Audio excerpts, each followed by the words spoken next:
یہاں پر کیا ہوگا؟ یہاں صراحت ہے، یہاں صراحت ہے، یہاں کیا ہے؟ صراحت ہے، یہاں صراحت نہیں ہے، تو غیر منصوصہ مسائل میں کیا ہے؟ صراحت نہیں ہے، پھر کیا ہوگا مولانا صاحب؟ کیا ہوگا؟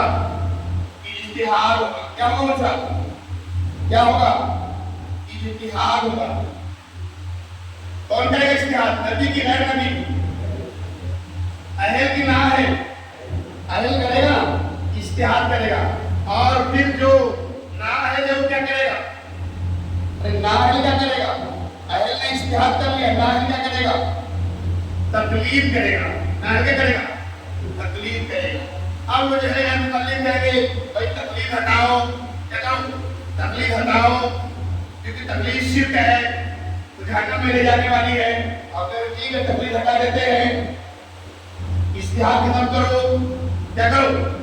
اجتہاد ختم کرو، ہم تقلید ہٹا دیتے ہیں، اجتہاد ختم کرو، اجتہاد ختم کریں گے تو صراحت نہیں، یہاں پر صراحت لاؤ۔ اب اجتہاد بھی ختم کر دیں گے، صراحت لے آؤ۔ صراحت قیامت تک آ نہیں سکتی، صراحت قیامت تک، کیونکہ اے منصوبہ مسائل ہے، صراحت ہے ہی نہیں ہے قرآن حدیث کے اندر، تو ہم نے یہ صراحت لاؤ۔ صراحت قیامت تک آ نہیں سکتی، اجتہاد ختم نہیں ہو سکتا، اجتہاد ختم نہیں ہوگا تو تقلید بھی ختم نہیں ہوگی، تقلید ہوگی، تو تقلید ضروری ہوئی کہ نہیں ضروری؟ تقلید ضروری ہوئی نا؟ اور آگے سمجھیں گے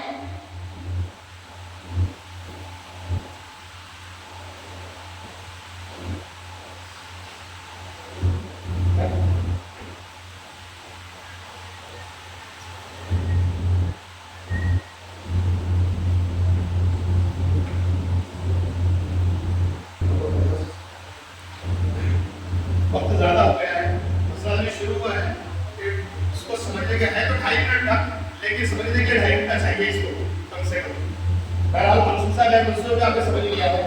اب جو ہے وہ مسائل غیر متعارف اور متعارف مسائل جو منصوصہ ہیں، اس میں سے روایات کے اندر کبھی جو ہے تعارض ہوگا، ٹکراؤ ہوگا، کبھی ٹکراؤ نہیں ہوگا۔ اگر ٹکراؤ نہیں ہے، کیا ٹکراؤ نہیں ہے